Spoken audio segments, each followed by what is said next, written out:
A lot of people want to know, how can I get more confidence? Especially in some new area that they're wanting to do things, maybe public speaking, maybe in the dating context, maybe in some area where they're learning something new. How can I be more confident? Well, a lot of people in hypnosis and NLP have solutions to that problem, but I think some of those solutions are better than others. The first thing that I think is important to start with is to clear the slate. If you try to just install confidence into a situation where you're not feeling confident, chances are it's not going to work that well. Because when I talk to people about where, when, and with whom they want more confidence, the context in which they want more confidence, and I ask them, how do you feel in that context when you think about it now? Usually, they don't just feel neutral. They feel anxiety, fear, shame, something that's stopping them from naturally feeling confident, from naturally connecting with their inner resources. So I think it's important to clear the slate first. Otherwise, it's like trying to cook in a dirty kitchen. There's just stuff everywhere, and it's kind of a pain in the butt.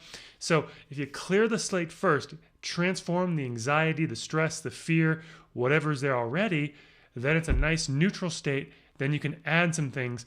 And, oftentimes you don't have to add anything at all at that point, because people are just calm and relaxed and they can just be themselves.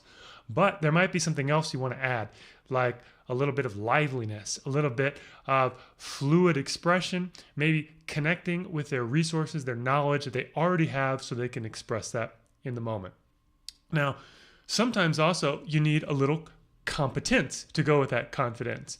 You don't necessarily want to install confidence in something that you have no ability in already, right? You don't want to be on a plane, the plane's going down because the pilots are unconscious, and you say, I can fly the plane, and you've never flown before, right? That's maybe not the right context to have confidence, because you don't have competence first. So sometimes you actually need to learn some skill. If you're doing public speaking, for instance, maybe you need to take Toastmasters or some public speaking class to really learn the skills of how to speak in a fluid way, in a way that works when you're doing public speaking. But it's easier to learn when you're not so anxious and stressed out too. So it's still useful to clear that out and maybe bring in some other resources. So that's how I approach the issue.